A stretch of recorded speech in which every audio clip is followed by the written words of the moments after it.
இயேசுவில் அன்பிலும் கொண்டவர்களே, உனக்குள் பயணம் தேவை. உன்னில் ஒரு பயணத்தை நீ ஏறெடுக்கிற பொழுது அந்த பயணம் நம்மை சுய மதிப்பீடுக்கு அழைத்து செல்கிறது.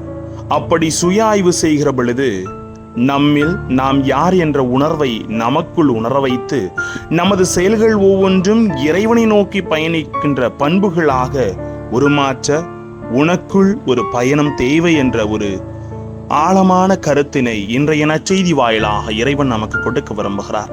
வார்த்தையோடு கடந்து சிந்திக்கலாம் வாங்க. Praise the Lord. இயேசுவுக்கே புகழ், இயேசுவுக்கே நன்றி.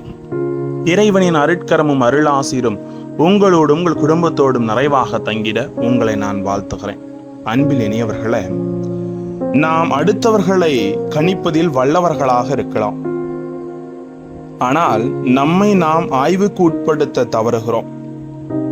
மனித வாழ்வில் பல பிரச்சனைகளுக்கு காரணம் இதுவே. இன்றைய நற்செய்தியிலிருந்து நம் வாழ்வுக்கு மிக முக்கியமான ஒரு பாடத்தை எடுத்துக்கொள்வது அவசியம். அதுதான் சுய மதிப்பீடு அல்லது சுய ஆய்வு.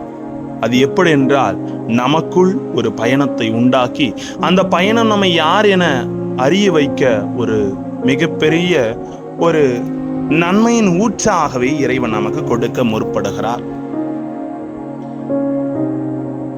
இயேசு இன்றைய நற்செய்தியில் தன் மக்களுக்கும் சீடர்களுக்கும் எப்படி பார்க்கிறார் என்றார், தன்னை அவர்கள் எவ்வாறு புரிந்து வைத்திருக்கிறார்கள் என்பதை தெரிந்து கொள்வதற்காக, தன்னை எப்படி அவர்களுக்கு இதுவரை வெளிப்படுத்தி இருக்கிறோம் என்பதை அறிந்து கொள்வதற்காக என்று சொல்வதன் பொருத்தமாக இருக்கும்.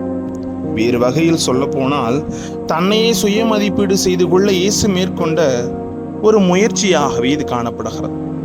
தன்னை குறித்து மக்களின் புரிதல் அவர்களின் புரிந்து கொள்ளும் சக்தியை பொறுத்தது மட்டுமன்று, மாறாக அவர்களுக்கு தன்னை எவ்வாறு வெளிப்படுத்துகிறோம் என்பதை பொறுத்ததும் என்ற ஆழமான உண்மையை இயேசு அறிந்திருந்தார்.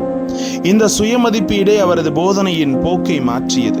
அதாவது, இதுவரை போதனையிலும் புதுமையிலும் கவனம் செலுத்திய இயேசு இந்நிகழ்விற்கு பின் தன் துன்பங்கள் மற்றும் பாடுகளை பற்றி அதிகமாக கவனம் கொள்வதை நற்செய்தி தொடர்ந்து வாசித்தோம் என்றால் நாம் புரிந்து கொள்ள முடியும்.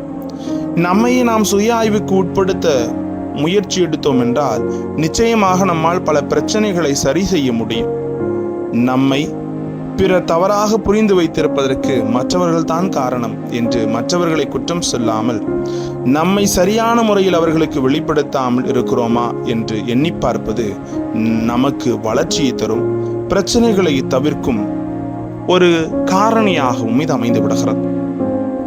கிறிஸ்துவுக்கு முன் 4ஆம் நூற்றாண்டில் வாழ்ந்த கிரேக்க அறிஞர் சாக்ரட்டிஸ் இவ்வாறு கூறுகிறார், An unexamined life is not worth living.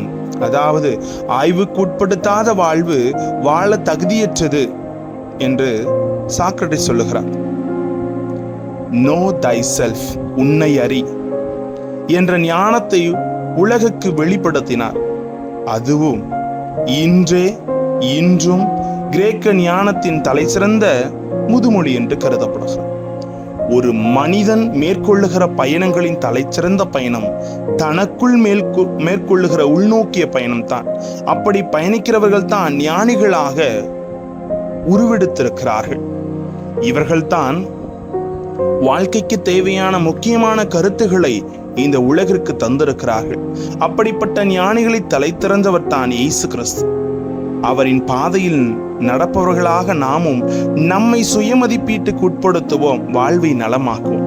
நமக்குள் ஒரு பயணம், the inward journey will create a new life for every human being அப்படின்னு சொல்லுவாங்க. the inward journey, அந்த நமக்குள் ஏற்படுகிற அந்த பயணம் தான் பல மாற்றங்களை உருவாக்கி தந்திருக்கிறது, உருவாக்கி கொண்டிருக்கிறது.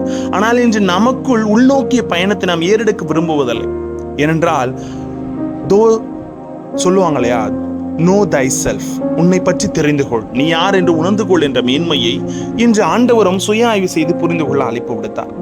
ஆனால் நம்மை சுய ஆய்வுக்கு நம்மால் உட்படுத்த முடியாத காரணம் தான் என்ற அகந்தையும் நமக்குள் இருக்கிற ஆணவமும் நம்மை முழுமையாக கீழ்த்தண்டி கொண்டிருக்கிறது.